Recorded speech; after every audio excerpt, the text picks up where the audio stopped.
أعوذ بالله من الشيطان الرجيم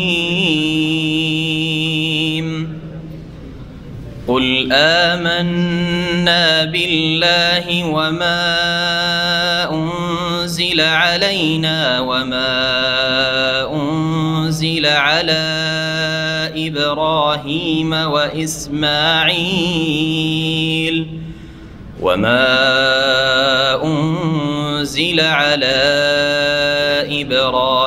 وإسماعيل وإسحاق ويعقوب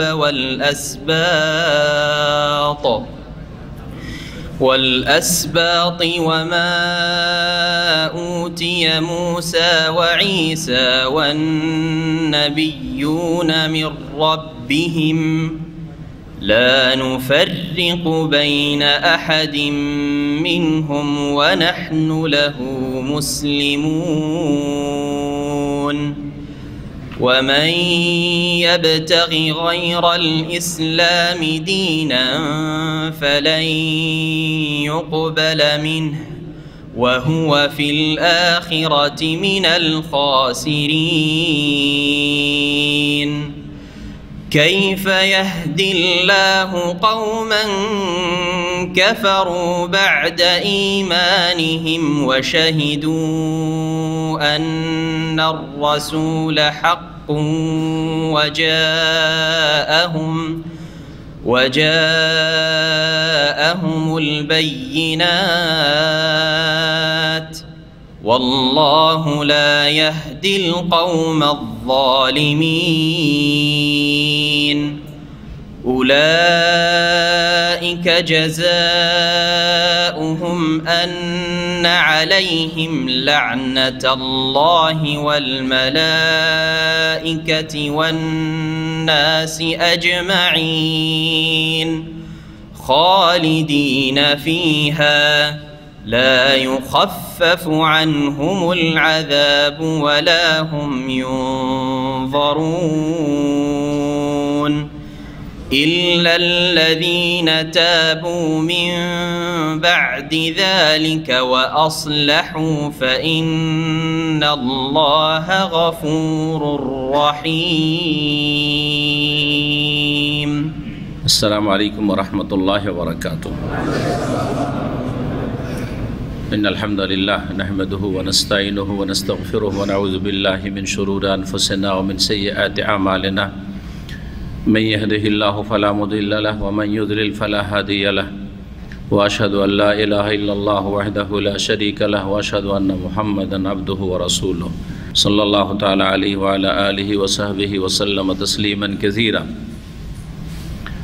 أما بعد فقد قال الإمام البخاري رحمه الله تعالى كتاب الإيمان باب قول النبي صلى الله عليه وسلم بني الإسلام على خمس وهو قول وفعل ويزيد وينقص قال الله تعالى ليزدادوا إيمانا مع إيمانهم মহান আল্লাহর সমস্ত প্রশংসা যে আল্লাহ রাব্বুল আলামিন আমাদেরকে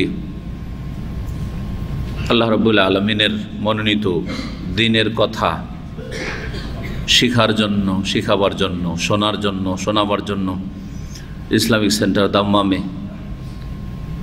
আমাদেরকে এই হজের পরে 1440 হিজরি শেষ হয়ে 1441 হিজরির প্রথম মাসের 6 তারিখ আজকে 6 মুহররম বা 7 মুহররম 7 মুহররম 1441 হিজরিতে এই নতুন বছরে সহিহুল বুখারী ইমাম আল বুখারী আমিরুল মুমিনিন ফিল হাদিস রাহমাতুল্লাহ আলাইহির কিতাবকে নিয়ে আমাদের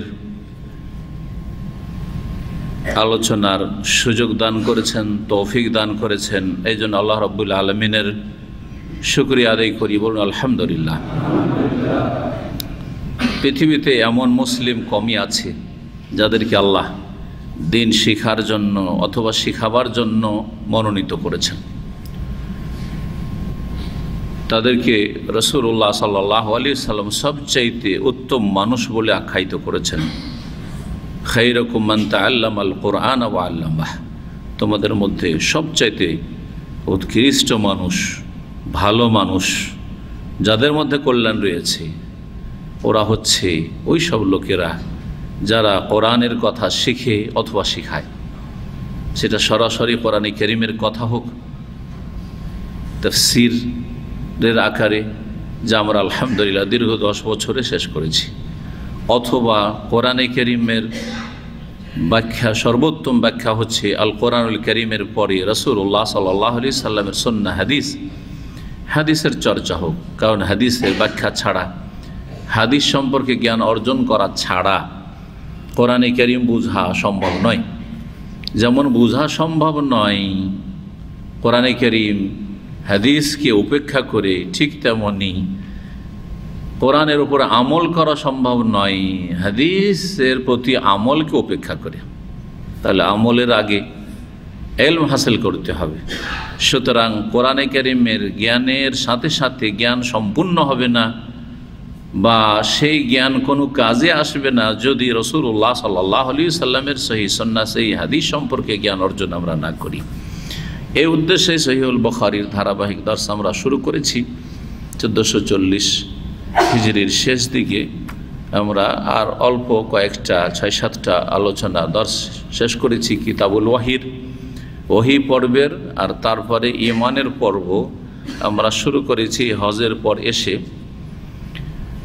আজকে দ্বিতীয় পর্ব কিতাবুল ঈমানের, যেই কথাগুলি আয়াত 8টি আয়াত রয়েছে এবং তার সাথে বেশ কিছু হাদিস এবং আসার রয়েছে সাহাবাই কেরামদের, তাবেঈনদের রাদিয়াল্লাহু আনহুম আজমাইন, যেগুলি ইমাম বুখারী রাহিমাহুল্লাহ এই প্রথম অধ্যায়ে কিতাবুল ঈমানের পর্বে প্রথম অধ্যায়ে নিয়ে এসেছেন, সেগুলির ব্যাখ্যা পেশ করব। ইমাম বুখারী রাহিমাহুল্লাহ বলছেন কিতাবুল ঈমান, এ হচ্ছে ঈমানের অধ্যায়। ঈমান সম্পর্কে বিস্তারিত আলোচনা করেছি। ঈমান কি? আশা করি মনে আছে।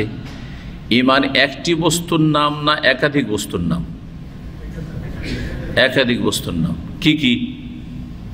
কয়টি বস্তুর নাম? 3টি বিষয় বা 3টি বস্তুর সমষ্টির নাম হচ্ছে ঈমান। কি? একজন যে বলবেন হাত তুলবেন। হাত হয়েছে। হ্যাঁ, অন্তর থেকে কি করা? আগে অন্তর থেকে তাসদীক বিল কলব, অন্তর থেকে বিশ্বাস করা। 2 নম্বর ইকরার বিল লিসান, জবান দ্বারা স্বীকৃতি দান করা, অঙ্গীকার করা। হ্যাঁ, আল আমাল বিল আরকান বা বিল জাওয়ারিহ, অঙ্গ প্রত্যঙ্গ দিয়ে কাজে পরিণত করা, বাস্তবায়ন করা। এই 3টি বিষয়ের সমষ্টি নাম হচ্ছে ঈমান। এই 3টি যার যত ভালো হবে তার ঈমান তত বেশি পরিপূর্ণ হবে, আর যত এই 3টিতে ত্রুটি থাকবে তত তার ঈমান কি হবে? ধীরে ধীরে দুর্বল হবে। শুধু অন্তরে বিশ্বাসের নাম ঈমান নয়, অর্থাৎ অন্তরে বিশ্বাস করলে কেউ মুমিন মুসলিম হতে পারে না। অন্তরে বিশ্বাস আছে, তার সাথে সাথে স্বীকার করেছে যে আমি একজন মুসলিম, আমি ইসলামের সাক্ষ্য প্রদান করছি, আশহাদু আল্লা ইলাহা ইল্লাল্লাহ ওয়া আশহাদু আন্না মুহাম্মাদুর রাসূল, ইসলামের যে কালেমা রয়েছে, যাতে 2টো বাক্য রয়েছে, শাহাদাতাইন বলা হয়, এক আল্লাহর তৌহিদের সাক্ষ্য প্রদান করা, আর মুহাম্মদ সাল্লাল্লাহু আলাইহি ওয়াসাল্লাম আল্লাহর যে শেষ রাসূল এর সাক্ষ্য প্রদান করা। এই 2টো যথেষ্ট নয়। অর্থাৎ একজন মানুষ যদি এই 2টোকে মানে, অন্তর থেকে বিশ্বাস করে যে আল্লাহ এবং তার রাসূল সাল্লাল্লাহু আলাইহি ওয়াসাল্লাম বিশ্বাস করতে বলেছেন, বিশ্বাস করে, সবগুলো বিশ্বাস করে, আর তার সাথে সাথে স্বীকারও করে, সবগুলি স্বীকারও করে, কিন্তু আমল মোটেই নেই, কোনো আমল নেই। অথবা সর্বপ্রথম যে আমলটি সেটা হচ্ছে 5 ওয়াক্ত সালাত নেই, তাহলে সেই ব্যক্তি মুমিন মুসলিম হতে পারে না। সহজ কথায় যে কথাগুলি বিস্তারিত বলেছি, আজকে এই সংক্ষেপে এই কথাটুকু মনে রাখবেন।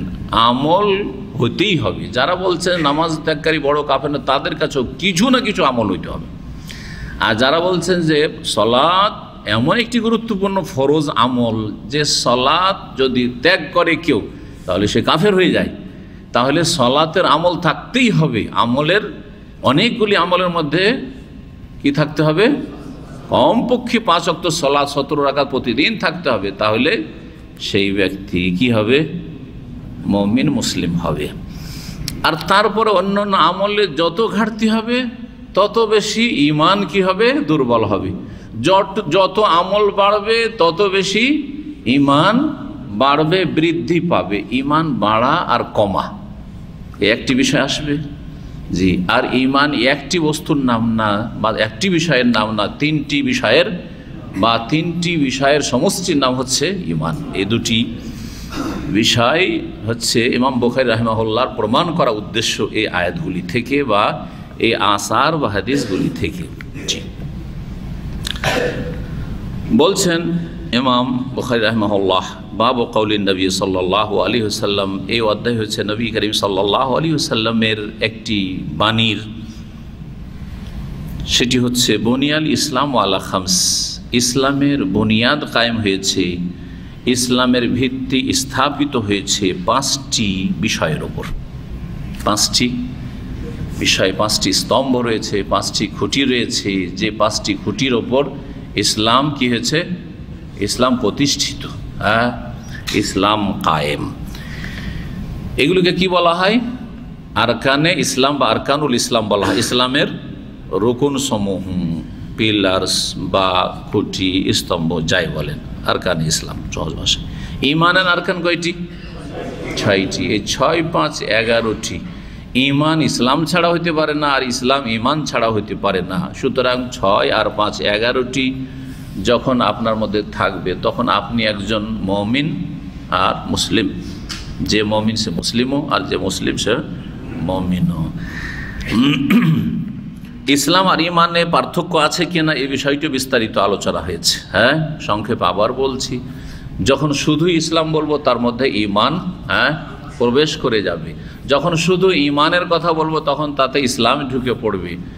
আর যখন দুটোকে পাশাপাশি একসাথে বলবো, ঈমানের কথা আলোচনা করলাম, ইসলামের কথা আলোচনা করলাম, তখন ঈমানের সম্পর্ক ভিতরের বিষয়গুলির সাথে, আরকান ঈমান, ঈমানের 6টি পিলারের সম্পর্ক কিন্তু বিশ্বাসের সাথে। জি হ্যাঁ, আমানতু বিল্লাহি ওয়া মালাইকাতিহি ওয়া কুতুবিহি ওয়া রুসুলিহি ওয়াল ইয়াউমিল আখির ওয়াল কদরি খাইরি। ঈমান বিশ্বাসের সাথে স্বীকৃতি দান করা, আমলের সাথে সম্পর্ক কম। আসল সম্পর্ক হচ্ছে বিশ্বাস এবং স্বীকৃতির সাথে,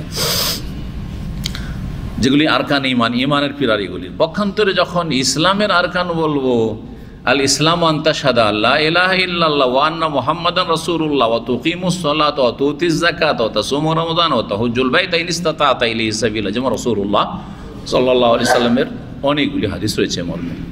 ইসলাম হচ্ছে কি? যে তুমি সাক্ষ্য প্রদান করবে, শুধু কলমা বলবেন না, দেশি কথা। ইসলাম শিখেন ইসলামের উৎস থেকে, কোরআন হাদিস থেকে। শেখ সালিম এসছে, চলে আসুক এখানে একটা চার দেন। ইসলাম হচ্ছে যে সাক্ষ্য প্রদান করবে যে আল্লাহ ছাড়া কোনো সত্য কি নেই, মাবুদ নেই, মানে উপাস্য নেই। মাবুদ আছে কিন্তু সেগুলি হচ্ছে মিথ্যা বা বাতিল। সত্য হক মাবুদ হচ্ছেন একমাত্র আল্লাহ। এই কথার কি করবে? সাক্ষ্য প্রদান করবে। আরও সাক্ষ্য প্রদান করবে যে মুহাম্মদ সাল্লাল্লাহু আলাইহি আল্লাহর রাসূল। তাহলে কালেমা শুধু বলবেন, কি বলবেন? কালেমার সাক্ষী দাও। সহজ ভাষায় যদি বলেন, কালেমার কি করা? সাক্ষ্য প্রদান করা। কালেমার শাহাদাত দাও, সহজ। কালেমার শাহাদাত সাক্ষী দাও, ব্যাস। কিন্তু শুধু কালেমার নাই, সহজ ভাষায় সহিটা মুখস্থ করেন প্রথম। তারপরে তুকিমুস সালাহ, সালাত কায়েম করবে। সালাত কায়েম করা মানে যখন আপনার ইচ্ছা না, আল্লাহ 5 ওয়াক্ত সালাত কায়েম করার কথা বলেছেন, 5 ওয়াক্তে 70 রাকাত রয়েছে, কায়েম করতে হবে। তারপরে তো যাকাত প্রদান করবে, তসমা রমজানের সিয়াম পালন করবে, তাহাজ্জুল বাইতুল্লাহর হজ করবে যদি সম্ভব হয় তাহলে তোমার পক্ষে। জি হ্যাঁ, তোমার উপর যদি ফরজ হয়ে থাকে, ফরজের যে শর্তগুলি রয়েছে পুরো হয়, তাহলে এগুলি সম্পর্কে আমি যেটা দেখাতে চাইছি আপনারা জানেন। কিন্তু এগুলি সম্পর্ক কিসের সাথে? আমলের সাথে, বাহ্যিক বিষয়ের সাথে। সাক্ষ্য প্রদান করা, সাক্ষী দিলে বাহ্যিক বিষয়। সালাত কায়েম করেছেন, বাহ্যিক বিষয়। যাকাত দিচ্ছেন, বাহ্যিক বিষয়। আপনি সিয়াম রোজা রাখছেন, বাহ্যিক বিষয়, রোজাদার মুসলিমরা রোজা রাখছে। তারপরে হজ করছেন, বাহ্যিক বিষয়। তাহলে যখন আপনি দুটোকে পাশাপাশি রাখবেন, ঈমান এবং ইসলাম, মুমিন মুসলিম, তখন অন্তরের সাথে সম্পর্কিত বিষয়গুলি হচ্ছে ঈমানিয়াত, আর বাহ্যিক অবস্থা আমলের সাথে সম্পর্কিত বিষয়গুলি হচ্ছে ইসলামিয়াত বা ইসলামী বিষয়। ইসলামের বুনিয়াদ 5টি বিষয়ের ওপর কি কায়েম রয়েছে। তাহলে বোঝা গেল যে ইসলাম বা ইমান আর ইসলাম আর ইমান যখন একই জিনিস, তো একটা বিষয়ের নাম নাই। প্রথম এই অধ্যায় দিয়ে বুঝিয়ে দিলেন ইমাম বুখারী রাহিমাহুল্লাহ উদ্দেশ্য যে ইসলাম শুধু বিশ্বাসের নাম নয়, 5টি বিষয়ের নাম হচ্ছে ইসলাম আর ইমান একই জিনিস, ভাব অর্থ একই জিনিস। ওয়া কাউলুন ওয়া ফিলুন ওয়া ইয়াজিদু ওয়া ইয়ানকুসু। আর সেটা কথার নাম, কাজের নাম, কথার কাজের নাম, শুধু বিশ্বাসের নাম নয়, কথার নাম আর কিসের নাম, কাজের নাম। ওয়া ইয়াজিদু ওয়া ইয়ানকুসু। আর দ্বিতীয় যে বিষয়টি যেখানে দ্বন্দ্ব সৃষ্টি হয়েছে, বাড়ে এবং কমে। তাহলে আমাদের কাছে সমস্যা হচ্ছে দুটি। একটি হচ্ছে যে ঈমান শুধু তাসদীকুন, অন্তরের বিশ্বাসের নাম, নাকি কথারও নাম আর কাজের নাম।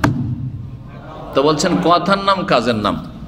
তো ইমাম বুখারী যে বিশ্বাস বলেননি, এ কওলুন ফিলুনে বিশ্বাসটা ঢুকে আছে। অন্তরের বিশ্বাসটা অন্তরের কাজ। অন্তরের বিশ্বাসটা কি? অন্তরের কাজ। জি হ্যাঁ, বা অন্তরের কথা, অন্তরের কথা, মনের কথা। আমরা বলি না আমার এটা ভাই মনের কথা, আপনি যাই বলেন, তাহলে আপনার মনেরও কিছু কথা আছে। জি হ্যাঁ, যেটা আপনি বিশ্বাস করেন সেটা হচ্ছে আপনার মনের কথা। আর মনের আমালুল কলব, তাহলে কওলুল কলব, এখানে একটি কথা বলেও দিই, সূক্ষ্ম বিষয়গুলি যদিও আম জনগণের জন্য, কিন্তু আলেমদের জন্য এগুলো বুঝান। কওলুল কলব আর আমালুল কলব আছে। অন্তরের কথা যেটা আমি আমাদের ভাষাগত উদাহরণ দিয়ে বুঝিয়ে দিলাম যে এটা ভাই আমার মনের কথা, এটা আমার মনের কাজ।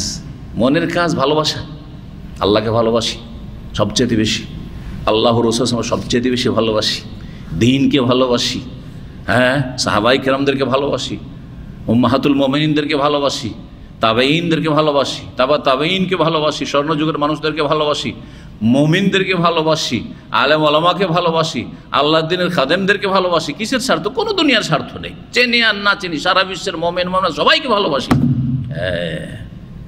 এটা হচ্ছে আমালুল কলব, অন্তর আমল। এই কাজটা কি দিয়ে করেন? না, মুখে বলাও লাগে না, বলতে নাই দিক কেউ যে আমি মুসলিমকে ভালোবাসি, আমার মনের কি, মনের আমল, এটা আমার আমালুল কলব।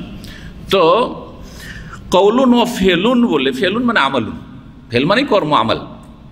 তো ইমাম বুখারী বলতে চেয়েছেন যে ঈমান শুধু একটি বিষয়ের নাম, শুধু বিশ্বাসের নাম নয়। কওলুন মানে কওলুল কলবি ওয়া কওলুল লিসানি, কথা মনের হয় আর কথা জিহ্বার জবানের বাকশক্তির হয়, ঈমানের নাম। শুধু তাই নয়, ওয়া ফেলুন আর আমলের নাম, কর্মের নাম। আমালুল কলবি ও আমালুল লিসানি ও আমালুল জাওয়ারিহ। জি হ্যাঁ, অন্তরের কর্মের নাম আর জবানের কর্মের নাম। আর জবান দিয়ে ভালো কথা, সুবহানাল্লাহ, আলহামদুলিল্লাহ, লা ইলাহা ইল্লাল্লাহ, আসসালামু আলাইকুম, ওয়ালাইকুম আসসালাম, ইনশাআল্লাহ, মাশাআল্লাহ কেন বলছি? এগুলো হচ্ছে আমালুল লিসান। জবানের আমলগুলো কোত্থেকে আসছে? আমার ইমানের চাহিদা থেকে আসছে, আমার ইমান আছে বলে এগুলো কথা বেরোচ্ছে। না হলে নাস্তিকদের মতো কথা বেরোতো, না হলে বেদিনদের মতো কথা বেরোতো, না হলে মুশরিকদের মতো যারা বহুত্ববাদী তাদের মতো কথা বেরোতো। শুধু আল্লাহর কাছে চাইছি, শুধু মাশাআল্লাহ বলছি, আর কেউ বলছে যে আমার পীরের দান, আমার বাবার দান, কারো মায়ের দান। পার্থক্য কেন? আমালুল লিসানও পার্থক্য আছে। মুশরিকের জবানের আমল আলাদা, আর একজন মুওয়াহিদ মুমিনের জবানের আমল আলাদা। তো কথাগুলি আশা করি ভালো করে খুব মনে রাখবেন। ইমাম বুখারী এই কথাগুলির ব্যাখ্যা, অনেক কথা এতে লুকায়িত আছে। কি বললাম? কওলুল কলব অন্তরের কথা আর জবানের কথা, ফেলুন অন্তরের কর্ম, জবানের কর্ম, আর অঙ্গ প্রত্যঙ্গের কর্ম। অঙ্গ প্রত্যঙ্গের কর্ম সমস্ত আমল, সমস্ত আমল। যে আমলগুলি সম্পর্ক কিসের সাথে? অঙ্গ প্রত্যঙ্গের সাথে। জি হ্যাঁ, চোখ দিয়ে আমরা ভালো দেখছি, মন্দ দেখি না, এটা হচ্ছে আমার আমল। যদি ভালো দেখেন তো নেক আমল, আমাল সালে, আর মন্দ দেখেন তাহলে পাপের কাজ, পাপের আমল করলেন আপনি। জি, আমালে সাইয়্যিদ। ওয়া ইয়াজিদু ওয়া ইয়ানকুসু। আর দ্বিতীয় যে বিষয়টি সেটা হচ্ছে যে ঈমান একই রেঞ্জে থাকে না, আর সবারই ঈমানের রেঞ্জ বা মান একই রকম নয়, বরং একজনেরই সব সময় একই রকম ঈমান থাকে না। মুহূর্তে মুহূর্তে ঈমান কমে আর বাড়ে। অন্যজনের সাথে তুলনা তো পরে করেন, আগে আপনার ইমান সারা দিন একই রকম অবস্থায় নেই। জি হ্যাঁ, সিয়ামের অবস্থায় আর সিয়াম না, দুই অবস্থায় আপনার ইমান একই রকম না। আপনি হজের এহরাম পরে আছেন আর এহরামের বাইরে আছেন, ইমানের অবস্থা একই নয়। জি হ্যাঁ, মসজিদে হারামে আছেন, মসজিদে নবীতে আছেন আর বাইরে আছেন, একই রকম ইমান আপনার নয়। জি, বরং আপনার পরিবারের সাথে থেকেও সবসময় ইমান একই রকম নয়। এমনকি সলাতের ভিতরে, নামাজের ভিতরে আমি নামাজে থাকলে আমার ইমান সবসময় একই রকম থাকে, অসম্ভব কথা। কোনোদিন নামাজে এত আপনার খুশু মন লেগেছে, নামাজ পড়ে আপনার যেন বিশাল একটা শান্তি পেয়েছেন, আর কখনো নামাজ সলাত আদায় করলেন কিছুই পেলেন না, সেখান থেকে শুধু আপনার অঙ্গ প্রত্যঙ্গ নাড়াচাড়া দেওয়া ছাড়া মনে হচ্ছে তার থেকে কিছুই পেলাম না। তার মানে আপনার এখানে ইমানে অনেক কম বেশি আছে। ওয়াজিদ ও ইয়ানকুসুর, ইমান বাড়েও আর কমে। যখন বাড়ে কোনো কিছু সম্পর্কে বলবেন তাহলে আপনাকে এই যুক্তি মেনেই নিতে হবে যে যেটা বাড়ে সেটা অবশ্যই কমে, যেটা বাড়ে সেটা কমে, যেটা কমে সেটা বাড়ে।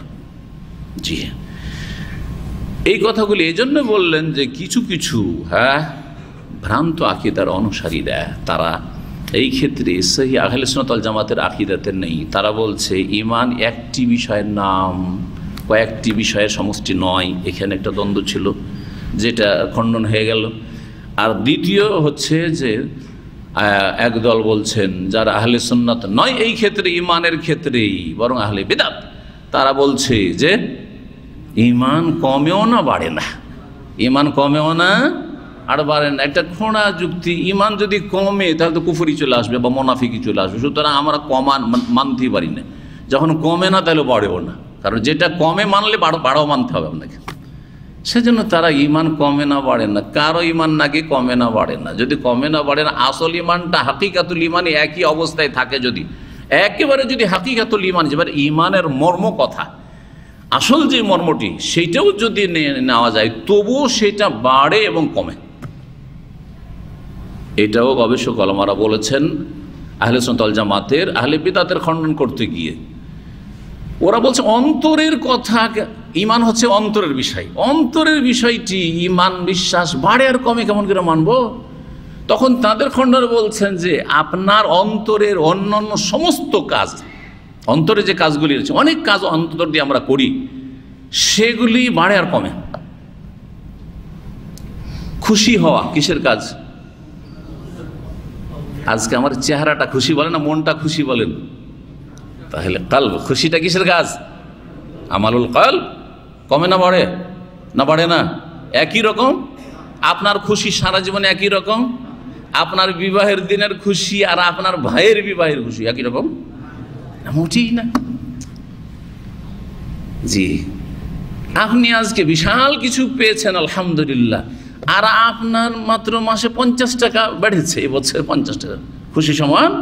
মোটেই না, মোটেই না।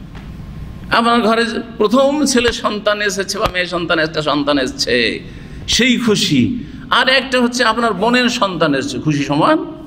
মোটেই না। কেউ মানবে না এই কথা, অবাস্তব কথা। অন্তরের একটি কাজ হচ্ছে শোক, দুঃখ, কষ্ট, মনের কষ্ট, মনোকষ্ট একই রকম? মোটেই না।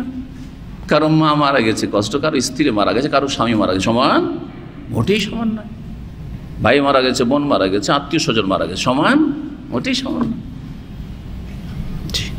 ওয়াজিদ ওয়া ইয়ানকুসু, অন্য অন্য অন্তরের আমলে যেমন কম বেশি হয়, যেমন খুশিতে, শোকে, সুখে, আনন্দে আর কষ্টে অন্তরে কম বেশি হয়, ঠিক তেমনি ইমানে বিশ্বাসে কি হয়?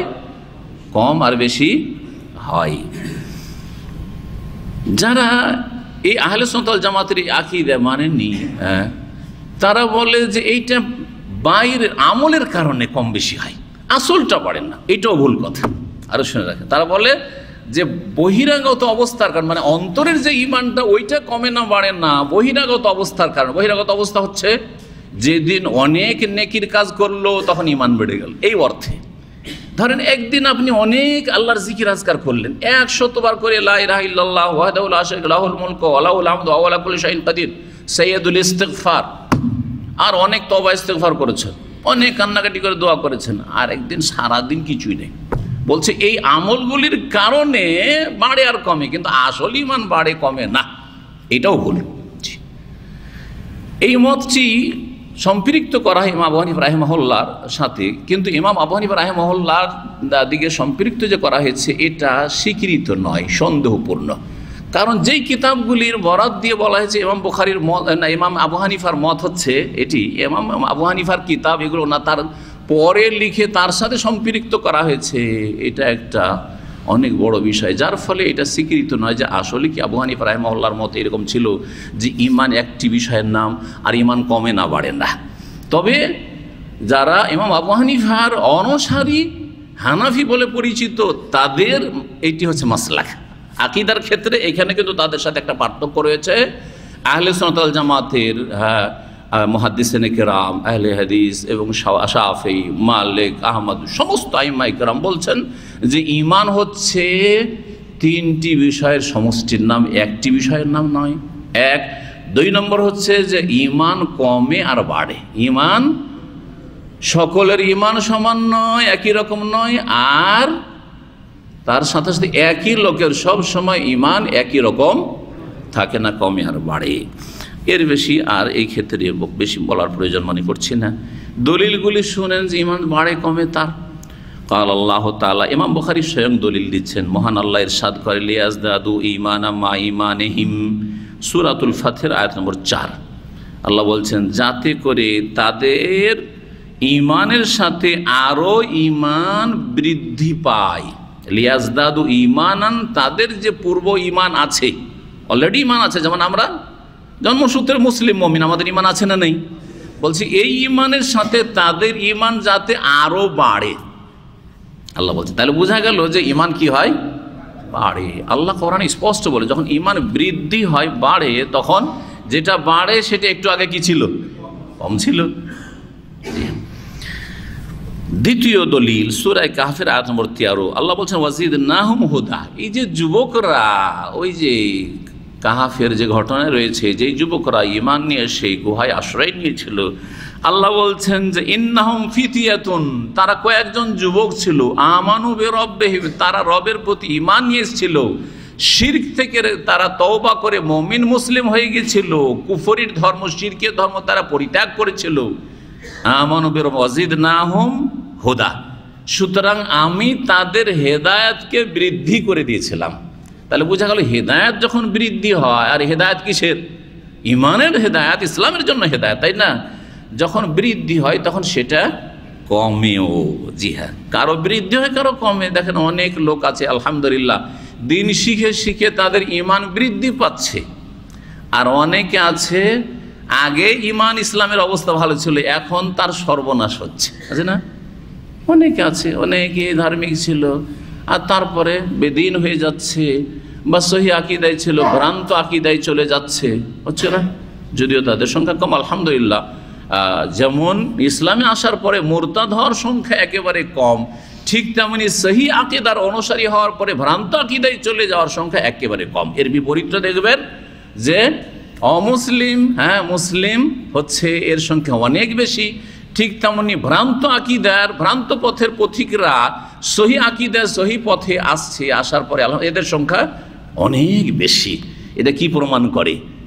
ইসলামের সত্যতা যেমন প্রমাণ করে অমুসলিমদের দলে দলে ইসলামে প্রবেশ করা, অথচ মুসলিমরা বর্তমান যুগে সবচেয়ে দুর্বল। বুঝতে পারছে যে ইসলাম গ্রহণ করা মানে আমি দুর্বল হয়ে গেলাম, তারপরেও আসছে, ছুটে আসছে, আর সহজে ফিরে যায় না যদি সে ইসলাম জেনে, যেভাবে আল্লাহ ইসলাম কবুল করতে বলে জেনে শুনে সজ্ঞানে ইসলাম গ্রহণ করতে বলেছেন, তৃপ্তির সাথে যদি করে তো কখনো মুরতাদ হবে না। ঠিক তেমনি সহি আকীদায় কেউ চলে আসার পরে জান চলে যাক, বড়ই কষ্ট হচ্ছে, বড়ই জুলমের শিকার, তারপরও শিরক বিদআতের দিকে ফিরে যায় না।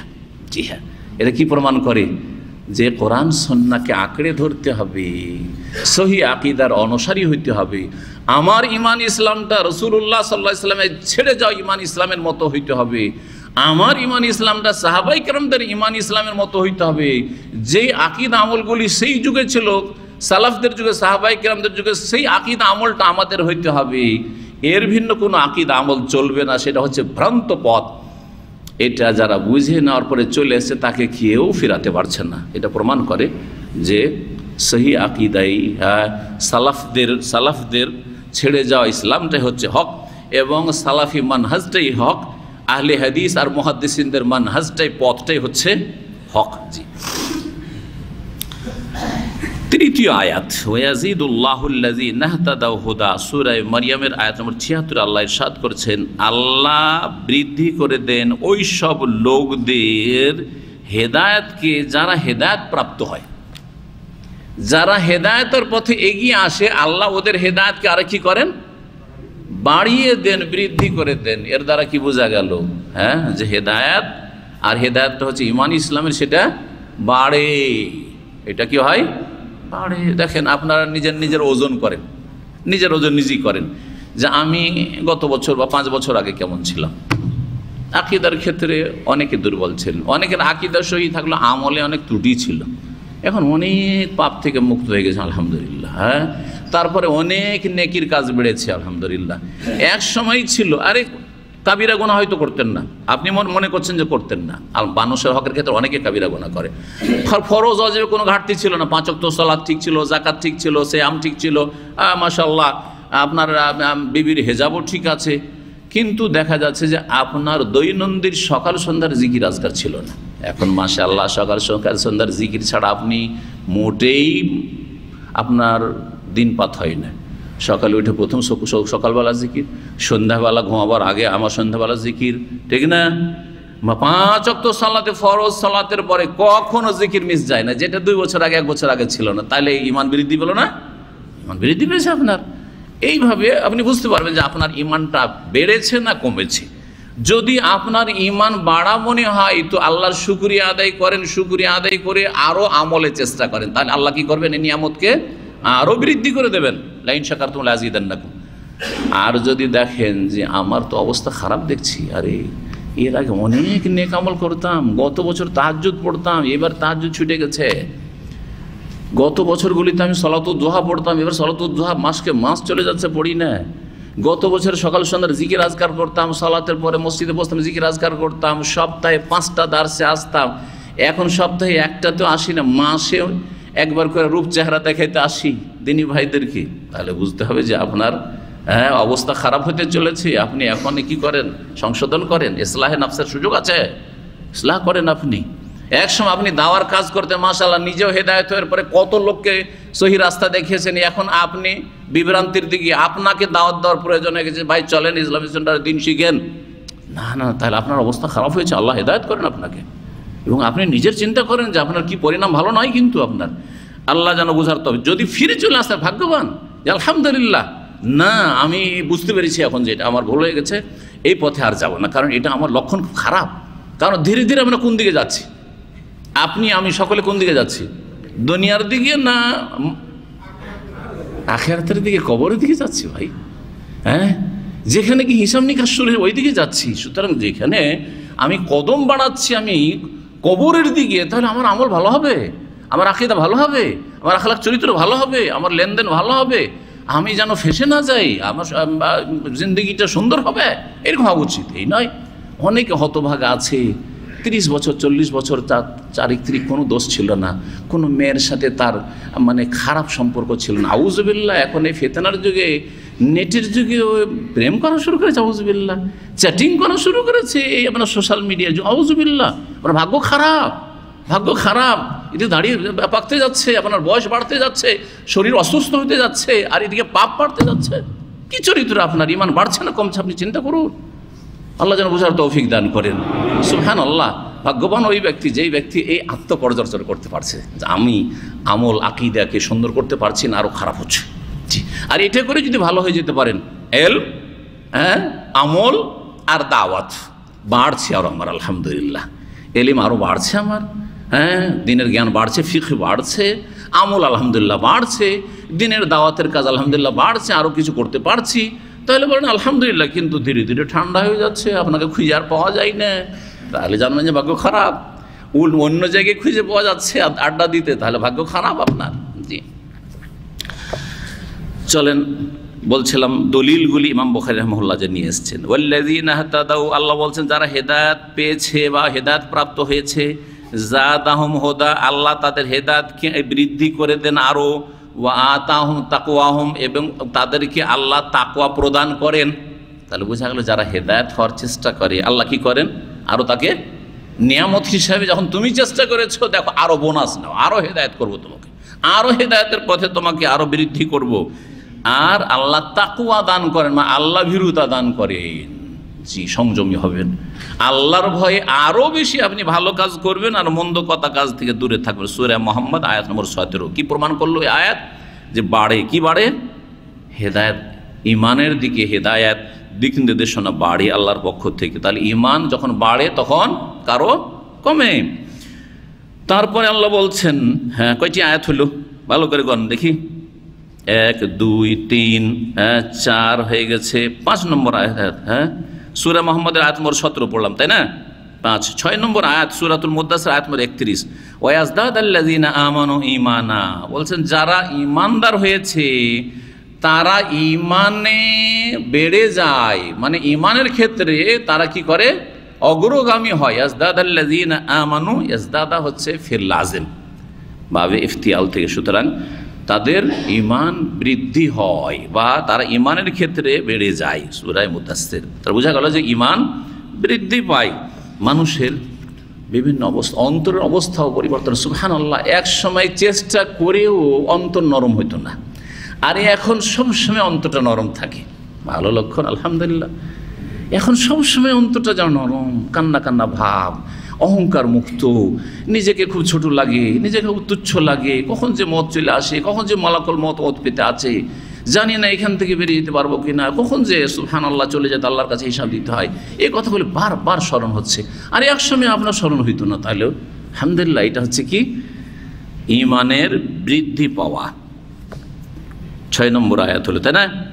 ওয়াকাউলুহু, মহান আল্লাহর বাণী, আইয়ুকুম যাদাতু হাযিহি ঈমানা ফাআম্মাল্লাযীনা আমানু ফাযাদাতুহুম ঈমানা, সূরা তওবার আয়াত নম্বর 124, আয়াত নম্বর 7 আল্লাহ কি বলছেন এতে, যে তোমাদের মধ্যে কে আছে, আইয়ুকুম যাদাতু হাযিহি, যে এই সূরাটি মানে সূরা তওবা, সূরা তওবার আয়াত, এই সূরাটি নাযিল হওয়ার পরে এই সূরা তাদের ঈমানকে বৃদ্ধি করেছে। তাহলে বোঝা গেল যে কোরআনে কারীমের জ্ঞান অর্জন মানুষের ঈমানকে কি করে, বৃদ্ধি করে। হাদিসের এলেম হাসিল করা মানুষের ঈমানকে বৃদ্ধি করে। এই জন্য আল্লাহ বলেছেন যে কুল হাল ইয়াস্তাউিল্লাযীনা ইয়ালামুনা ওয়াল্লাযীনা লা ইয়ালামুন, যে জ্ঞানী আর যে জ্ঞানী নয় দুইজনে কি সমান হইতে পারে? কখনো সমান হইতে পারে, যেমন আলো আর অন্ধকার সমান হইতে পারে না, ছায়া আর রৌদ্র সমান হইতে পারে না। জি, ঠিক তেমনই মনে রাখবেন, যত এলেম হাসিল করবেন তত বেশি আপনার মর্যাদা বাড়বে। কেন? আপনার ঈমান বেড়েছে। মর্যাদা বাড়বে মানে কিসের জন্য বাড়বে? আপনার ঈমান বেড়েছে, আপনার আমল বেড়েছে, আপনার তাকওয়া বেড়েছে, আপনার আখলাক চরিত্র গঠন হচ্ছে। কারণ আপনি শিখছেন এই জন্য যে আমি নিজেকে সংশোধিত করব। আল্লাহ যেন আমাদের তৌফিক দান করেন।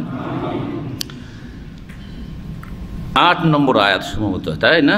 জি হ্যাঁ, ওয়াকাউলুহু জাল্লা যিকরুহু, আর মহান আল্লাহর বাণী, ফাখশাউহুম, এই আয়াতের অর্থ তো করা শেষ হয়নি। আইয়ুকুম যাদাতু হাযিহি ঈমানা, এই সূরা তওবা তোমাদের কার ঈমানকে বৃদ্ধি করেছে। তারপর আল্লাহ নিজে বলছে, ফাআম্মাল্লাযীনা আমানু ফাযাদাতুহুম ঈমানা, নিশ্চয় যারা ঈমান নিয়ে এসেছে, ঈমানদার হয়েছে, তাদের ঈমানকে সূরা তওবা আরো কি করেছে, বৃদ্ধি করেছে বা বৃদ্ধি করবে।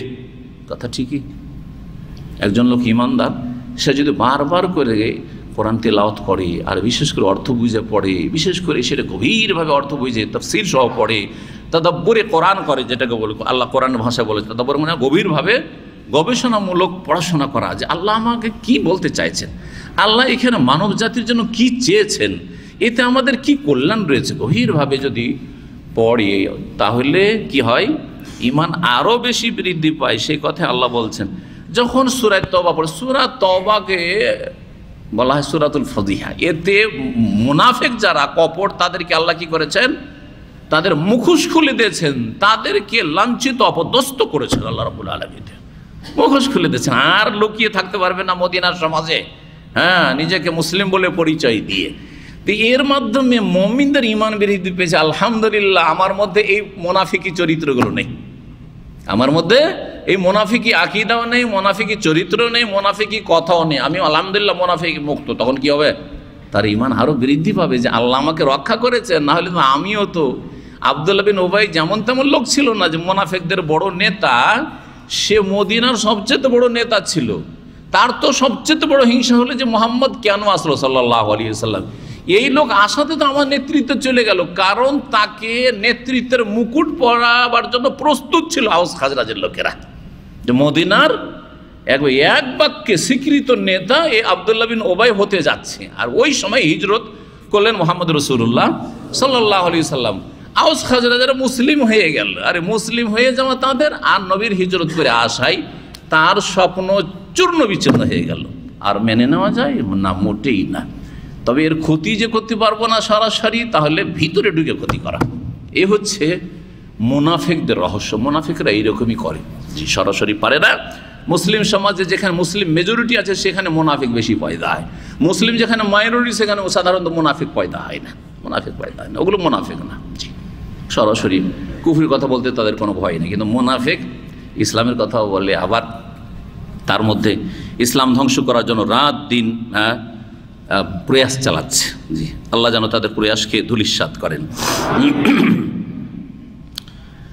ফাম্মাল্লাযিনা আমানু ফাযাদাতহুম ঈমানা, যারা ঈমানদার তাদের ঈমানকে আল্লাহ বৃদ্ধি করে। সূরা তাওবা আয়াত নম্বর 124। মহান আল্লাহ তারপরে আরো বলছেন ফাখশাউহুম ফাযাদাহুম ঈমানা। সূরা আলে ইমরান আয়াত নম্বর 173। কয় নম্বর আয়াত হলো এটা? দলিল 8। জি, আল্লাহ রাব্বুল আলামিন বলছেন ফাখশাউহুম। আগের আয়াত থেকে পড়ি। রাসূলুল্লাহ সাল্লাল্লাহু আলাইহি সাল্লামের ওহদ হয়ে গেল। ওহদে মুসলিমদের ক্ষয়ক্ষতি হলো, তাই না? সাহাবায়ে কেরাম 70 জন সাহাবায়ে কেরাম শহীদ হলেন। মক্কার কাফেররা ঘোষণা করলো যে আগামী বছর বদরে আমাদের 70 জন মেরেছে মুসলিমরা, বদরে প্রতিশোধ নেব। একটা আশঙ্কা ছিল যে কোনো সময় আবার একটা আগামী বছর যুদ্ধ লেগে যেতে পারে, কাফেররা আবার মদিনার ওপর হামলা করতে পারে, অথবা আমাদের তাদের মোকাবেলা করতে হইতে পারে। ওই সময় একটা গুজব চলে আসলো যে মক্কার লোকেরা একেবারে অসাধারণ প্রস্তুতি নিয়েছে, এবার মুসলিমদের অবস্থা খারাপ করে দেবে, মুসলিমদের বিরুদ্ধে লড়াইয়ের জন্য ভালো একটা প্রস্তুতি নিয়েছে।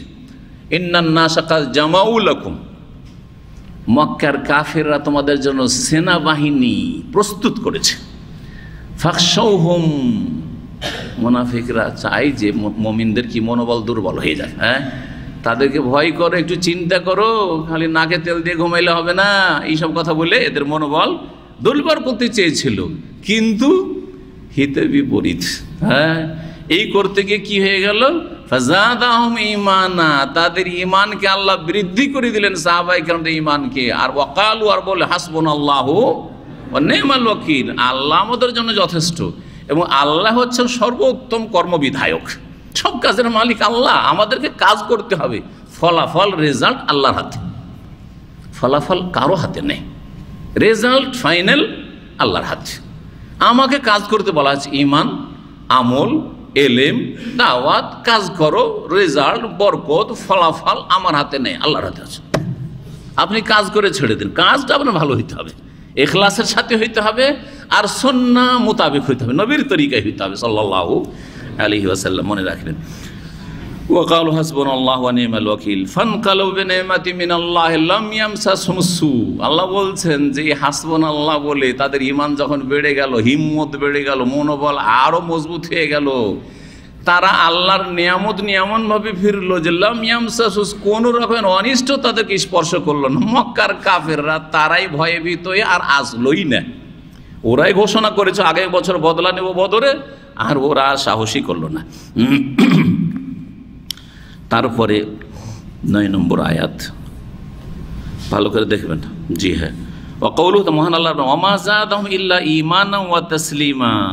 জি, মুমিনদের ঈমান বেড়ে গিয়েছিল, ওয়া তাসলিমান, এবং তাদের আনুগত্য বেড়ে গিয়েছিল। ওমা যাদাহুম, তাদের এ ভিন্ন আর কিছু বৃদ্ধি পায়নি, দুনিয়ার স্বার্থ তাদের কাছে বৃদ্ধি পায়নি, দুনিয়ার গরজ বৃদ্ধি পায়নি, তাদের বৃদ্ধি পেয়েছিল কি?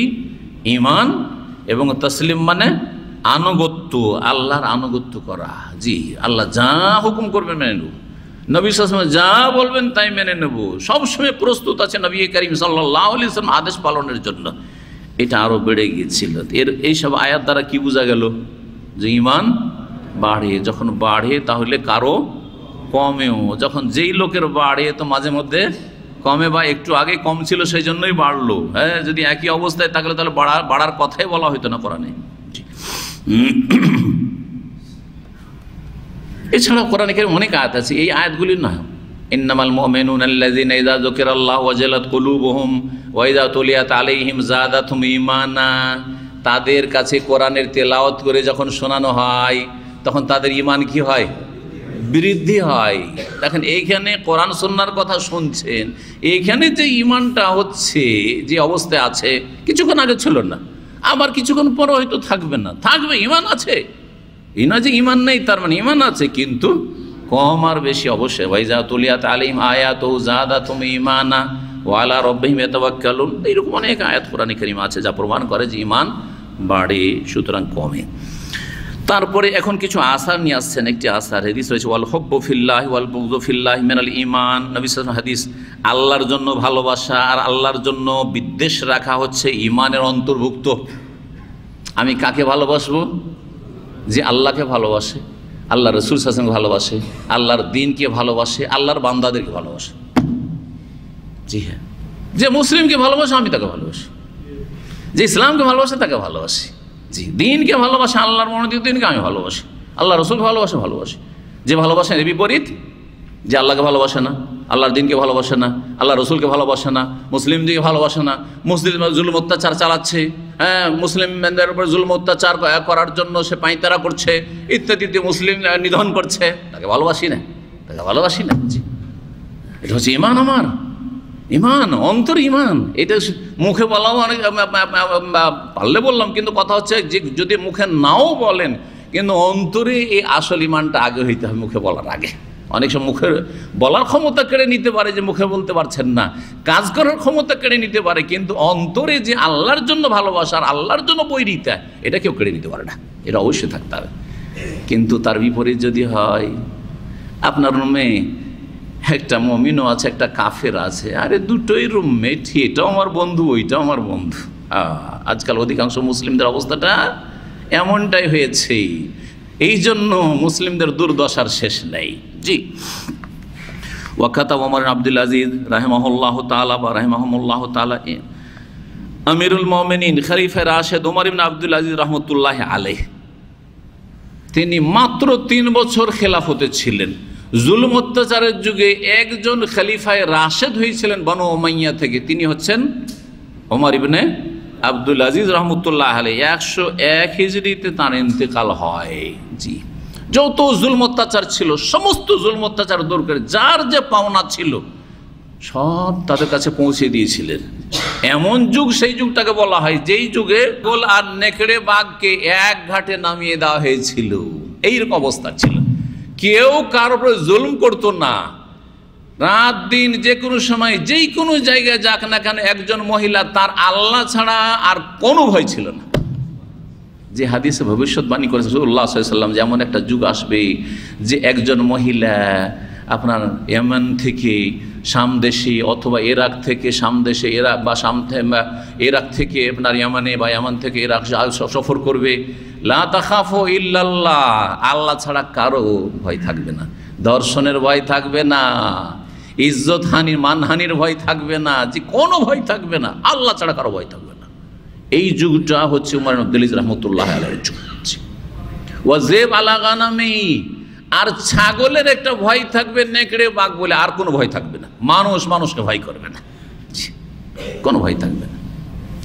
কিন্তু এটা বরদাস্ত করতে পারেনি তার আত্মীয় স্বজন বংশধর বনু উমাইয়ার জালেমরা। দেখলো যে আমাদের সব তো কেড়ে কুড়ে নিয়ে চলে গেল, যে আমরা ভোগ করছিলাম, তখন কোনো একজনকে দিয়ে তার খাবারে বিষ মিশিয়ে দেওয়া হয়েছিল, আর এইভাবে তিনি শহীদ হয়েছিলেন রহমতুল্লাহ আলাইহি বলা হয়। এবং এই বিষয়ে সবাই একমত, বলা হয় শুধু নয়, বলা হয় কথাটি তো দুর্বল, এই বিষয়ে সবাই একমত যে এই উম্মতে মুসলিমার প্রথম মুজাদ্দিদ, প্রথম সংস্কারক হচ্ছেন খলিফা রাশেদ আমিরুল মুমিনিন ওমর আব্দুল আজিজ রহমতুল্লাহ আলাইহি।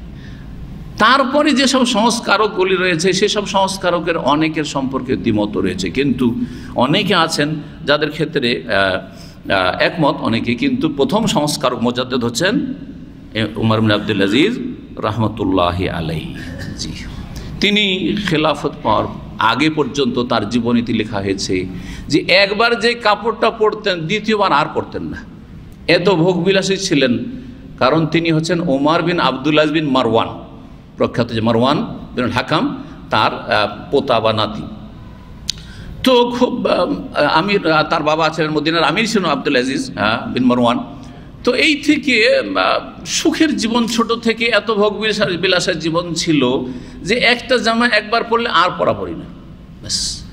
কিন্তু তিনি যখন খলিফা হইলেন সমস্ত কিছু, স্ত্রী, কত যে ধন সম্পদ আর কত যে অলংকার নিয়েছিল, প্রথম রাতে বললেন যে তুমি আমার কাছে থাকতে চাও কিনা? বলছে অবশ্যই তোমার কাছে থাকতে চাই।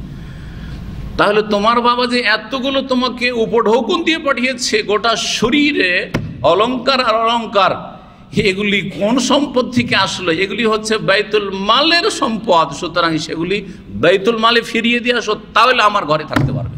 সব ফিরিয়ে দিয়েছে। জি জি, তিনি চার খলিফা আবু বকর, ওমর, ওসমান, আলীর পরে আমাদের জন্য আদর্শ। তার আগে রাসূলুল্লাহ সাল্লাল্লাহু আলাইহি ওয়াসাল্লাম আলাইকুম বিসুন্নতি ওয়া সুন্নাতুল খুলাফায়ে রাশিদিন, পঞ্চম খলিফায়ে রাশিদ হচ্ছেন ওমর আব্দুল আজিজ রাহমাতুল্লাহ আলাইহি, মনে রাখবেন। অথচ তিনি এসেছেন ওমাইয়া যুগের প্রায় শেষ দিকে, কারণ 132 হিজরিতে ওমাইয়াদের রাজত্বকাল শেষ হয়ে যায়। যাই হোক, কথা লম্বা না করে আসল আলোচনা শেষ করি। তিনি একটা চিঠি লিখলেন, কাকে? আদি ইবনে আদিকে রাহিমাহুল্লাহ তাআলা ওয়া রাহিমাহুমুল্লাহ জামিয়ান। কি লিখলেন? ইন্নালিল ঈমানে ফারাইযা ওয়া শারায়া ওয়া হুদুদান ওয়া সুনানান, ঈমানের কিছু ফরজ বিষয় রয়েছে আর কিছু শারায়ে, শরীয়তের বিধিবিধান। শারায়ে বলতে অনেকে এর তাফসীর করেছেন আকীদার বিষয়, মানে বিশ্বাসগত আকীদার বিষয় রয়েছে। ও হুদুদান, আর কিছু হুদুদ মানে দণ্ডবিধান রয়েছে, এটা একটা অর্থ হুদুদের। আর হুদুদ মানে সীমানা রয়েছে, হুদুদ চারিদিকে সীমানা রয়েছে, এতদূর পর্যন্ত আপনি ঈমান ইসলামের অবস্থায় বিচরণ করতে পারবেন, চলাফেরা করতে পারবেন, এর বাইরে যেতে পারবেন না। কোরআনে কারিমে অনেক জায়গায় বলে তিলকা হুদুদুল্লাহ ফালা তাতাদুহা, এ হচ্ছে আল্লাহর সীমানা, এটাকে লঙ্ঘন করিও না। ও তিলকা হুদুদুল্লাহ ফালা তাকরাবুহা, এ হচ্ছে আল্লাহর সীমানা, এই সীমানার কাছে যেও না, কারণ সীমানার কাছে গেলেই সীমানা পার করার আশঙ্কা আছে, বিপদের আশঙ্কা আছে। তো ইসলামের কিছু ঈমানের হুদুদও রয়েছে, ওয়াসুনানান, আর কিছু সুন্নাত মুস্তাহাবও রয়েছে। ঈমানের কিছু ফরজ আছে যেগুলি আদায় করতে হবে, আর কিছু আকীদার বিষয় রয়েছে, কিছু হুদুদ সীমারেখা রয়েছে বা দণ্ডবিধান রয়েছে, আর কিছু কি রয়েছে? সুন্নাত মুস্তাহাব রয়েছে। ফামান ইস্তাকমালাহা, যে সবগুলিকে সম্পূর্ণ করলো, ইস্তাকমালাল ঈমান, সেই ঈমানকে পরিপূর্ণ করলো। তাহলে বোঝা গেল যার আকীদা ঠিক, যার ফরজ ওয়াজিব ঠিক আছে, আল্লাহর হক ঠিক আছে, মানুষের হক ঠিক আছে, হুদুদ আল্লাহর হুদুদের সীমানার খেয়াল রেখেছে, আর সুন্নাত মুস্তাহাবগুলোও মাশাআল্লাহ ছাড়ে না, মাকরুহ অপছন্দনীয় থেকে বেঁচে থাকে, সেই ব্যক্তি কি করলো? ঈমানকে পূর্ণ করতে পারলো, কমপ্লিট ঈমান তার। ফাকাদ ইস্তাকমাল ঈমান। ওমান লাম ইয়াস্তাকমিলহা, আর কেউ যদি সেগুলিতে নয় ছাই করে, পুরা না করে, ফরজটা আছে কিন্তু অনেক সুন্নাত ছেড়ে দেয়, হ্যাঁ, আকীদা ঠিক আছে কিন্তু ফরজে কি আছে? ঘাটতি আছে। আল্লাহর হক ঠিক আছে কিন্তু মানুষের হকে তার বড় ত্রুটি আছে। হুদুদ, আল্লাহর হুদুদ, হালাল হারামের ক্ষেত্রে একটু ভেজাল আছে তার রুজিতে বা চলাফেরাতে। আকীদাও ঠিক আছে, নামাজ, সালাত, যাকাত ইত্যাদি ফরজ এগুলো সব ঠিক আছে, কিন্তু আল্লাহর সীমানার ক্ষেত্রে হারাম দেখে, সোশ্যাল মিডিয়ার যুগে হারাম দেখে, ঈমান পুরা করেনি সে। হ্যাঁ, ঈমানে কি আছে তাহলে? নাকসুল ঈমান, ঘাটতি আছে, ত্রুটি আছে। যে ব্যক্তি এগুলিকে পুরা করলো না সেই ব্যক্তি ঈমান পুরা করলো না। ফাইন আয়েশ, আমি যদি বেঁচে থাকি, কে বলছেন? হ্যাঁ, ওমর আব্দুল্লাহ রহমতুল্লাহ বলছেন, আমি যদি বেঁচে থাকি আরও কিছুদিন, ফাসা উবাইয়ুনহা লাকুম, তাহলে নিশ্চিত তোমাদের জন্য এগুলো বিশদভাবে বর্ণনা করব। হাত্তা তামালু বিহা, যাতে করে তোমরা ভালো করে আমল করতে পারো। ফরজগুলি ভালো করে শিখে নাও, আকীদাগুলি ভালো করে শিখে নাও, আল্লাহর হুদুদ ভালো করে শিখে নাও, সুন্নত মুস্তাহাব ভালো করে শিখে নাও, আল্লাহর হক মানুষের হক ভালো করে শিখে নাও। হাত্তা তামালু বিহা। ওয়াইন আমুত, আর যদি আমি মৃত্যুবরণ করি, কখন মৌত চলে আসে জানি না, যদি আমি মারা যাই, খলিফা বলছেন, দেশের খলিফা, জি হ্যাঁ, ফামা আনা আলা সোহবাতুকুম বিহারিস, তাহলে মনে রেখো যে আমি তোমাদের সংসর্গের জন্য উদগ্রীব না, তোমাদের সঙ্গী হওয়ার জন্য তেমন আগ্রহী না।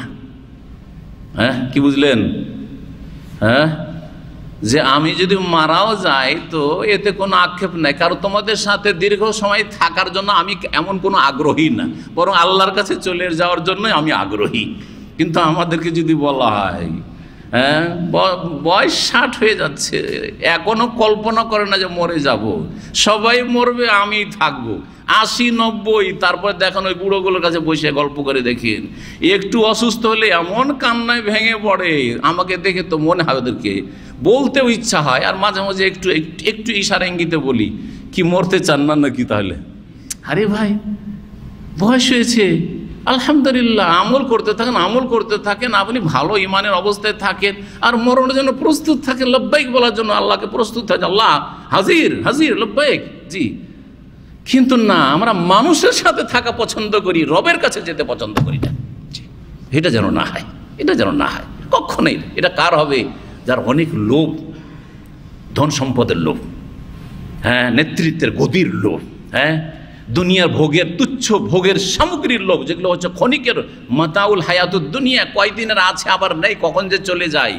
আর আখেরাত সম্পর্কে উদাসীন একেবারে আসেন। নামে হয়তো আখেরাতে বিশ্বাসী, কিন্তু আখেরাতে আল্লাহ যে মহাপুরস্কার জান্নাতে তৈরি করে রেখেছেন, জান্নাতের বিছানা প্রস্তুত আছে সেই বারজাখী জীবনে, জান্নাতের যে ঘ্রাণ আসতে থাকবে আমার জন্য বরজাখী জীবনে, জান্নাতের নিয়ামত যে ভোগ করতে থাকবো, এগুলি সম্পর্কে তেমন আগ্রহী না।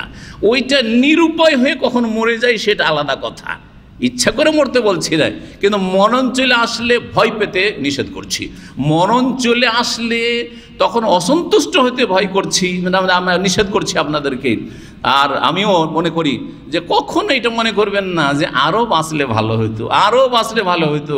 আপনি কি জানেন, আল্লাহ বেশি জানেন, যে এখন মরে যাওয়াটা আমার জন্য, আপনার জন্য ভালো, যে অনেক দুনিয়ার ফিতনা থেকে বেঁচে গেলেন, আর ঈমানটি আল্লাহ নিয়ে আল্লাহর কাছে চলে যেতে পারলেন। হতে পারে কয়েকটা বছর বাঁচলে এমন পরিস্থিতি তৈরি হয়ে যেত যে ছোট দাজ্জাল অথবা বড় দাজ্জাল চলে আসলো, আর আপনি সেই ফিতনাতে গুমরা হয়ে চিরকালের জাহান্নামী হয়ে গেলেন, দুনিয়া আখিরাত সব বরবাদ করে দিলেন। ওর চাইতে অনেক ভালো যে ইমানের অবস্থা আল্লাহর কাছে তাড়াতাড়ি চলে যেতে পারলাম। জি, তাই বলছেন যে আমি তোমাদের সাথে বেঁচে থাকার জন্য আগ্রহী না, যদি মারা যায় তো এটাও মনে করো, রাখো, কিন্তু যদি বাঁচি তাহলে তোমাদেরকে আমি এইসব বিষয়গুলি বিস্তারিত বর্ণনা করে শিখিয়ে দেব। ওয়াকালা ইব্রাহিম, ইমাম ইব্রাহিম, না, ইব্রাহিম আলাইহিস সালামের কথা এটি। ইব্রাহিম খলিলুল্লাহ আলাইহিস সালাতু সালাম বলছেন, কোরআনে কারীমে এই কথা রয়েছে, ওয়ালাকিল লিয়াতমাইন্না কলবি, সূরা বাকারা আয়াত নম্বর 260। ইব্রাহিম আলাইহিস সালাম আল্লাহকে বলেছেন যে রব্বে আরেনি কাইফা তুহিল মউত, আল্লাহ আমাকে একটু দেখিয়ে দাও তো যে তুমি মৃতকে কেমন করে জীবিত করো, মরাকে কেমন করে জিন্দা করে একটু দেখাইবে আল্লাহ। তো আল্লাহ বলছে, ইব্রাহিম আওয়ালাম তুমেন, কি তোমার বিশ্বাস হয় না যে আমি জিন্দা করতে পারি? মরাকে জিন্দা করি, মৃতকে জীবিত করি, এটা তোমার বিশ্বাস হয় না নাকি? আওয়ালাম তুমেন। তখন তিনি বলছেন, কালা বালা, আল্লাহ অবশ্যই বিশ্বাস করি, কিন্তু ওয়ালাকিল লিয়াতমাইন্না কালবি, মনের তৃপ্তির জন্য, প্রশান্তির জন্য। তাহলে এটা কি?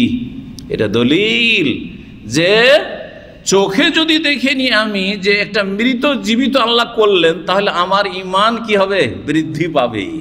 এই আয়াত কিসের দলিল? যে ঈমান বাড়ে। এই জন্য ইয়াকিনের 3টি স্তরের কথা বলা হয়েছে। ইয়াকিনের 3টি স্তর কোরআনে আল্লাহ বলেছেন, ইলমুল ইয়াকিন, আর আইনুল ইয়াকিন, আর হাক্কুল ইয়াকিন। এই পানিটা দেখছি, তা আমার কাছে এতটা নলেজ আসলো, এলম আসলো, নিশ্চিত যে পানি আমার কাছে আছে, পিপাসা লাগলে পানি আমার কাছে আছে, কথা ঠিক না? কিন্তু পানির কি স্বাদ পেয়েছি? পিপাসা লেগেছে, পিপাসা মিটেছে কি? মিটেনি। জি, তারপরে তখন বা পানি আছে, আপনি তার আগেরটা দিই, এটা তো আইনুল ইয়াকিন হয়ে গেল।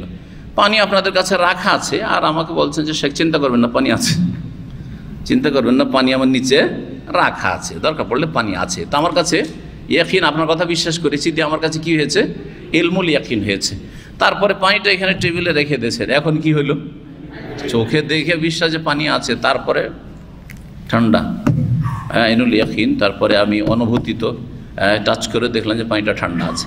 যখন আমি পানি খেলাম, এটা হলো কি হাক্কুল ইয়াকিন। জি হ্যাঁ, তো ইয়াকিনের বিশ্বাসের এই তিনটা স্তর আছে। তো বিনা দেখাতে না দেখে বিশ্বাস করতে হয় একজন মুমিনকে। আল্লাহ দেখাবেন না, অদৃশ্য গায়েব কেমন করে জীবিত আল্লাহ মৃত করেন দেখাবেন না, কবরে কেমন কেমন কেন নাকি উঠায় আর বসায় কখনো দেখাবেন না, কিন্তু আমাকে আপনাকে বিশ্বাস করতে হবে। এটা হচ্ছে আমার ইলমুল ইয়াকিন, কোরআন সুন্নাতে আমি পেয়েছি সেই জন্য বিশ্বাস করেছি। জি হ্যাঁ, যখন চোখে দেখে নেবেন তখন সেটা কি হয়ে যাবে? হ্যাঁ, আরও বেশি প্রশান্তি হবে। তাই বলছেন ওয়ালাকিন লিয়াতমাইন্না কলবি, আল্লাহ যাতে আমার মনের প্রশান্তি হয় সেই জন্য দেখতে চাইছি যে তুমি কেমন করে মৃতকে জীবিত করো। ওয়াকালা মুআয বিন জাবাল রাদিয়াল্লাহু তাআলা আনহু প্রখ্যাত সাহাবী বলছেন, আরেকজন সাহাবীকে যার নাম এসেছে অন্য হাদিসে আসওয়াদ বিন বেলাল, তাকে বলছেন ইজলিস বিনা, একবার বলছেন বা মাঝে মধ্যে বলতেন ইজলিস বিনা নো মিন সাআতান, আমার সাথে বসো বা আমাদের পাশে বসো, নো মিন সাআতান, কিছুক্ষণ আমরা ঈমানের চর্চা করি। নো মিন সাআতান, কিছুক্ষণ ঈমান নিয়ে আসি, মানে আগে ঈমান ছিল না নাকি? হ্যাঁ, যে শাব্দিক অর্থ যদি করি, যদি ভাব অর্থ করলাম ঈমানের চর্চা করি, তাহলে এটার মানে কি যে ঈমান তো আমাদের আছে, কিন্তু এখানে যখন দিনের কথা আলাপ আলোচনা করব, আমি কিছু বলবো, তুমি কিছু বলবে, তুমি কিছু শিখবে, আমি কিছু শিখবো, যখন আপোষের দিনের কথা আলোচনা হবে তখন আমাদের ঈমান কি হবে? বৃদ্ধি পাবে, ঈমান বৃদ্ধি পাবে। তো সাহাবীরা তাহলে এটাই বিশ্বাস করতেন যে ঈমান কি হয়? বাড়ে আর কমে। দিনের কথা চর্চা করলে, শিখলে ঈমান বাড়ে, আর দিনের কথা দীর্ঘ সময় ধরে না শুনলে বা না পড়লে কমে। ওয়াকালা ইবনে মাসউদ রাদিয়াল্লাহু তাআলা আনহু বলছেন আল ঈমানু আল ইয়াকিনু আল ঈমানু কুল্লুহু, ইয়াকিন দৃঢ় প্রত্যয় হচ্ছে পূর্ণ ঈমানের নাম। একটা হচ্ছে ঈমান বিশ্বাস, আর ইয়াকিন মানে দৃঢ় প্রত্যয়। জি হ্যাঁ, পূর্ণ ইয়াকিন, ইলমুল ইয়াকিন, আইনুল ইয়াকিন, হাক্কুল ইয়াকিন, ইয়াকিনের তিনটি স্তর, এটা হচ্ছে পূর্ণ ঈমান। তাহলে যার এইরকমটা হয়েছে, যেমন আমি আপনি কেউ জান্নাত দেখিনি, ঠিক না? কেউ যদি বলে জান্নাত দেখলে আমার বিশ্বাসটা আরো বেশি, আর না দেখলে একটু বিশ্বাস কম, চলবে? এখনই না দেখে যদি দেখার মতো বিশ্বাস রাখেন, কান না রায় আইন, যেমন চোখে দেখছি আমি জান্নাতকে, যেমন জাহান্নামের আগুনকে চোখে দেখছি, এটা হচ্ছে কি আল ঈমান কুল্লুহু, এটা হচ্ছে পারফেক্ট ঈমান, এটা হচ্ছে পূর্ণাঙ্গ ঈমান। যে আপনার কাছে দেখা না দেখা সমান, দেখে বিশ্বাস করা আর না দেখে আল্লাযীনা ইউমিনুনা বিল গায়ব, অদৃশ্য বিশ্বাসী হওয়া আপনার কাছে সমান। যদি এইরকমটা হয় তাহলে জানবেন যে আপনার ঈমান পূর্ণ হয়েছে। এইরকমই ওয়াকালা ইবনে ওমর, আব্দুল্লাহ বিন ওমর রাদিয়াল্লাহু তাআলা আনহু বলছেন লা ইয়াবলুগুল আবদু হাকিকাতাত তাকওয়া, কোনো বান্দা, কোনো মানুষ তাকওয়ার মর্ম পর্যন্ত পৌঁছিতে পারবে না, মানে আল্লাহ ভীরুতার, পাপ মুক্ততার মর্ম পর্যন্ত পৌঁছিতে পারবে না, হাত্তা ইয়াদা মাহাকা ফিস সাদরি, যেটা করতে গিয়ে বা যে কথা বলতে গিয়ে মনে দ্বিধাদ্বন্দ্ব হয় সেটা যতক্ষণ পরিত্যাগ না করবে। একটা কথা বলতে গিয়ে বা একটা করতে গিয়ে যদি দ্বিধাদ্বন্দ্ব হয়, বলবো কি বলবো না কথাটা, হ্যাঁ করবো কি করবো না, তাহলে বোঝা যাচ্ছে যে এই কথাতে কি আছে, হ্যাঁ বা এই কাজে ভেজাল আছে। সবাই যেন না দেখে। জি হ্যাঁ, আজকাল ফেসবুকের উদাহরণ, ফেসবুকে দেখছেন যে আরে একটা খুব সুন্দরী মহিলা হঠাৎ করে সামনে চলে এসেছে। ফেসবুক বড় ফিতনা একটা আজকাল। অনেক লোক আমার কাছে এসে বলেছে যে শেখ আমি ফেসবুক আজকে থেকে একেবারে ডিলিট করে দিয়েছি, কারণ দেখলাম যে পাপ থেকে আর বাঁচতে পারছি না, পাপ থেকে বাঁচার জন্য অনেক গুনাহ হয়ে যাচ্ছে, কোনো মতেই থামতে পারছি না, তখন একেবারে ডিলিট করেছি। আমার কাছে অনেকে বলেছে বড়ই ফিতনা এটা। তো এই ফিতনাতে হ্যাঁ লা আসামা ইল্লা মান আসামাহুল্লাহ, আল্লাহ হেফাজত করেন। তো দেখেন দেখতেও মনটা চাইছে, খুব সুন্দরী, দেখতেও মনটা চাইছে। আবার দেখছেন যে শেখ সেলিম বসে আছে, থাক থাক পরে দেখুন, হ্যাঁ বা বাচ্চারা চলে আসলো, থাক পরে দেখুন, বাচ্চা নিয়ে অনেকে থাকছে, ছেলে মেয়ে থাকছে, ওই ছেলেটা চলে আসো থাক, হ্যাঁ তাহলে বোঝা যাচ্ছে। টেলিফোনে কথা বলছেন, হঠাৎ দেখছি যে ওয়াইফ চলে এসছে, আরে বাপরে বাপ হোম মিনিস্টার চলে এসছে, তার মানে কি আছে, এটা পাপ, তাই না? অতক্ষণ মুত্তাকি হতে পারবেন না, ঈমান কামেল হবে না যতক্ষণ পর্যন্ত মানুষের সামনেও যেমন নির্জন তেমন। এটা হচ্ছে উদ্দেশ্য এখানে। হাকিকাতুল তাকওয়া পর্যন্ত তাকওয়ার আসল মর্ম পর্যন্ত অতক্ষণ পৌঁছতে পারবে না যাতে মনে খটকা হয়, মনে দ্বিধাদ্বন্দ্ব হয়, করব কি করব না, বলবো কি বলবো না, কেউ দেখে নেবে নাকি, কেউ শুনে নেবে নাকি। যদি এরকম হয় সাবধান, আল্লাহ যেন হেফাজতে রাখেন। ওয়াকালা মুজাহিদ, প্রখ্যাত তাই মুজাহিদ রাহমাতুল্লাহ আলাইহি বলছেন, শারা লাকুম মিনাদ-দীনি মা ওয়াসা বিহি নূহান, এই যে আয়াতটি রয়েছে, যাতে 5 জন উলুল আজম দৃঢ়প্রতিজ্ঞ রসুলদের কথা বর্ণনা করা হয়েছে। তোমাদের জন্য আল্লাহ প্রণয়ন করেছেন মিনাদ-দীনি, দিন, মা ওয়াসা বিহি নূহান, যার নির্দেশ দিয়েছেন, ওসিয়ত করেছেন নূহ আলাইহিস সালামকে, আর তারপরে মূসাকে, ঈসাকে, আর কাকে, ইব্রাহিম আলাইহিস সালামকে, আর মুহাম্মদ সাল্লাল্লাহু আলাইহি ওয়াসাল্লামকে, আন আকিমুদ্দিন ওয়া লা তাতাফাররাকু ফীহি। এই আয়াত পেশ করছেন। এই আয়াতের তাফসীরটা এখানে উল্লেখ করেছেন, বলছেন আওসাইনাকা ইয়া মুহাম্মদ, হে মুহাম্মদ সাল্লাল্লাহু আলাইহি ওয়াসাল্লাম, তোমাকে ওসিয়ত করছি, নির্দেশ দিচ্ছি, ওয়া ইয়াহু, এবং তাকেও, মানে অন্যান্য রসুলকেও, দিনান ওয়াহেদান, একই দিনের, মানে তৌহিদের দিনের, যেই তৌহিদের নির্দেশ দিয়েছিলাম নূহ আলাইহিস সালামকে, সেটাই ছিল দিনের মৌলিক বিষয় ইব্রাহিম খলিলুল্লাহর, সেটাই ছিল মূসা, ঈসা এবং তোমারও। জি। ওয়াকালা ইবনে আব্বাস, এতে কি বুঝালেন? যে দিনের মূল বিষয় হচ্ছে তৌহিদ, দিনের মূল বিষয় হচ্ছে তৌহিদ, এবং তার শাখা প্রশাখা রয়েছে। শাখা প্রশাখার ক্ষেত্রে বিভিন্ন নবীর দিনের পার্থক্য রয়েছে, কিন্তু মূল বিষয় সমস্ত নবী রসুলগণের এক, এবং এই দিন মানুষ পালন করতে গিয়ে কম আর বেশি হয়ে থাকে। ওয়াকালা ইবনে আব্বাস, আর ইবনে আব্বাস রাদিয়াল্লাহু তাআলা আনহুমা বলছেন, শিরআতান ওয়া মিনহাজা, সূরা মায়েদার আয়াত নম্বর 48-এ আল্লাহ রাব্বুল আলামিন এখানে বলছেন, লিকুল্লিন জাআলনা মিনকুম শিরআতান ওয়া মিনহাজা। ইবনে আব্বাস রাদিয়াল্লাহু তাআলা বলছেন, শিরআতান ওয়া মিনহাজা, লিকুল্লিন জাআলনা মিনকুম, তোমাদের প্রত্যেকের জন্য, তোমাদের প্রত্যেকের জন্য কি করেছি? প্রত্যেক নবীর জন্য একটা শরীয়ত দান করেছি, মিনহাজ, এবং একটা পথ দান করেছি, মতাদর্শ দান করেছি। এর তাফসীর কি? ইমাম বুখারী রাহমাতুল্লাহ আলাইহির অভ্যাস হচ্ছে, যখনই কোরআনের কোনো আয়াত পাবেন দলিলে, তখন ওতে যদি কোনো মুশকিল শব্দ থাকে তো সেটার তিনি তাফসীর করা শুরু করেন, তাফসীর করা শুরু করে। এখানেও তাফসীর করছেন। শিরআতান আর মিনহাজ দুটি শব্দ এসছে। শিরআতুন থেকে শরিয়া, শিরআতুন থেকে কি শরিয়াত, আর মিনহাজ মানহাজ থেকে, মানহাজ, নাহাজ, আনহাজ মানে চলা, তা মিনহাজ বা মানহাজ মানে হচ্ছে চলার পথ, মতাদর্শ। মানুষ আকীদা আমলের ক্ষেত্রে যেই পথের উপর চলে সেটাকে বলা হয় কি? মানহাজ বলা বা মিনহাজ বলা হয়। কোরআন ভাষায় এখানে মিনহাজ বলা হয়েছে, দুটোই চলে। তো বলছেন এর তাফসীর করতে গিয়ে সাবিলান ওয়া সুন্নাতান, এই তাফসীরটা যে করা হয়েছে এখানে শিরআতুন প্রথম শব্দ এসছে। শিরআতুন মানে হচ্ছে সুন্নাহ, আদর্শ।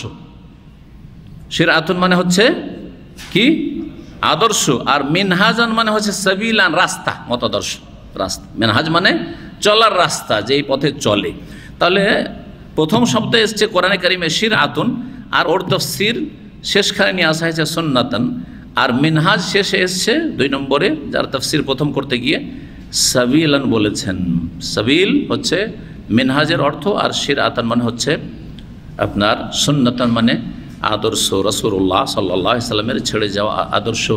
প্রত্যেকের জন্য তোমাদের কি করেছি, মানে প্রত্যেক নবীর শরীয়ত ছিল এবং মতাদর্শ ছিল। এই ছিল আয়াত, যে আয়াতগুলি তাফসীর করলেন, যে আসারগুলি পেশ করলেন, এবং তার আগে প্রথম আয়াত পেশ করলে অনেকগুলি যা দিয়ে প্রমাণ করলেন ইমাম বুখারী রহমতুল্লাহ আলাইহি, যে ঈমান হচ্ছে 3টি বিষয়ের সমষ্টির নাম। আবার বলছি, আর ঈমান কমে এবং বাড়ে। আল্লাহ রাব্বুল যেন আমাদেরকে ঈমানের উপর স্থায়িত্ব দান করেন। রব্বানা লা তুযিগ কুলুবানা বা'দা ইয হাদাইতানা ওয়া হাব লানা মিন লাদুনকা রাহমাতান ইন্নাকা আনতাল ওয়াহাব। আল্লাহ আমাদের ঈমানের উপর যেন দৃঢ় প্রতিজ্ঞ করেন এবং আমলকে সুন্দর করার তৌফিক দান করেন। ঈমানের ক্ষেত্রে আল্লাহ যেন আমাদের পূর্ণতা দান করেন, আমাদের এই ফরজ ওয়াজিবের হেফাজতের তৌফিক দান করেন, হারাম নাজায়েজ থেকে বেঁচে থাকার তৌফিক দান করেন। আল্লাহুম্মা হাব্বিব ইলাইনাল ঈমান ওয়া যায়্যিনহু ফি কুলুবিনা ওয়া কাররিহ ইলাইনাল কুফরা ওয়াল ফুসুকা ওয়াল ইসয়ান ওয়াজআলনা মিনার রাশিদিন। সুবহানা রাব্বিকা রাব্বিল ইজ্জাতি আম্মা ইয়াসিফুন ওয়া সালামুন আলাল মুরসালিন ওয়ালহামদুলিল্লাহি রাব্বিল আলামিন।